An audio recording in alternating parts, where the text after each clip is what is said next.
और आपके लिटरेसी के बराबर मेरे पास न जाने कितनी डॉक्टरेट की डिग्रियां, कितनी ऑनरेबल, मुझे खुद याद नहीं। पर जब मेरे गुरु ने मुझे कहा था यह काम करने के लिए, तो उन्होंने कहा पहले बहुत पढ़ो, क्योंकि कल के गए ये लोग सवाल करेंगे, मैं बोले के बच्चे, अच्छा कुछ काम नहीं मिला तो बाबा जी बन गए।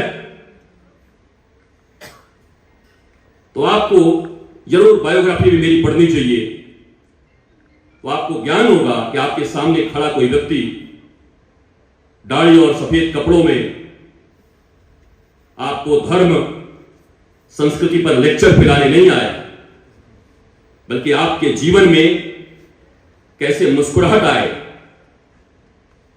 इस दुनिया में सबसे ज्यादा तकलीफ हो गई है मुस्कुराहट की, है भी तो एयर होस्टेस की मजबूरी। उसी एयर होस्टेस से नीचे उतर करके बोलो एक गिलास पानी को, सैंडल निकाल के मारेगी। अच्छा तेरे बाप की नौकरी, फ्लाइट में टिकट लिया था तो बुड्ढे हो टकले हो टन बजाओ चली आएगी, पर नीचे उतर आओ एक बार, पानी दो बच्चा, अच्छा पानी दो इधर। इसका अर्थ उसकी मुस्कुराहट, उनकी मुस्कुराहट भी, मैं उनका अपमान नहीं कर रहा, वो हमारी देश की बेटियां हैं, परंतु वो जो फ्लाइट में मुस्कुराती हैं उनका जॉब है, उनके भीतर से नहीं आ रहा, उनके हृदय से नहीं आ रहा। और एक मुस्कुराहट है श्री कृष्ण की। जब 23 करोड़ सेना ने मथुरा को घेरा और उस समय की भौगोलिक स्थिति के अनुसार इजिप्ट का राजा कालयवन और जरासंध जब दोनों आए और पूछा कालयवन ने कि मैं कृष्ण को पहचानूंगा कैसे, बोला वो मोरपंख ये वो, अरे बोलो तो 2.5 रुपए का कोई भी खरीद के लगा लेगा, बंसी कोई भी लगा लेगा, धोती कोई भी पहन लेगा। बोला वो मुस्कुराता बहुत है, बोला उसका भी नकल कर लेंगे।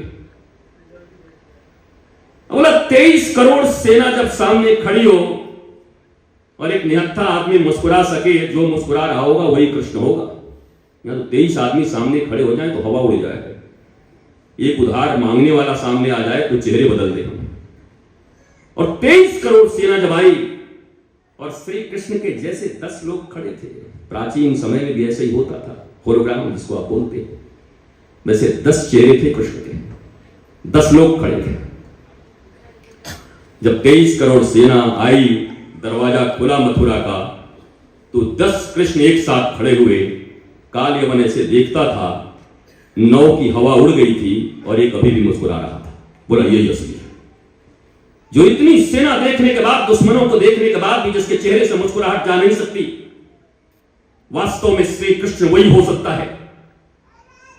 भारत को जरूरत एयर होस्टेस की मुस्कान की नहीं, भारत को जरूरत श्री कृष्ण की मुस्कान है, जो सदा उसके चाहे विपरीत परिस्थिति हो चाहे अनुकूल परिस्थिति हो, कैसी भी परिस्थिति में मुस्कुराने वाले हमें बच्चे चाहिए, हमें भारतवासी चाहिए, हमें राजस्थान वासी चाहिए, जो हर समय में मुस्कुरा सके, चाहे दुनिया कुछ भी।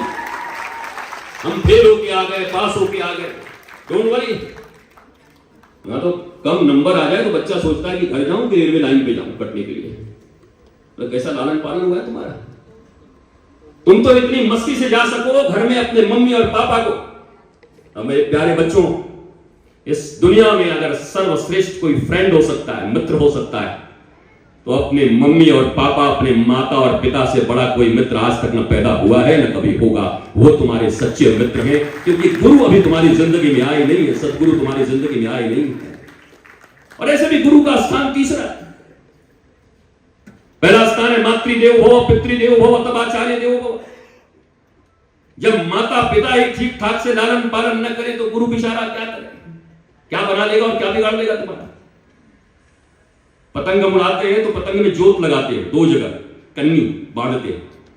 पतंग उड़ाया अभी? हाँ अभी हमने उड़ाया 14 तारीख को खिचड़ी में वृंदावन में।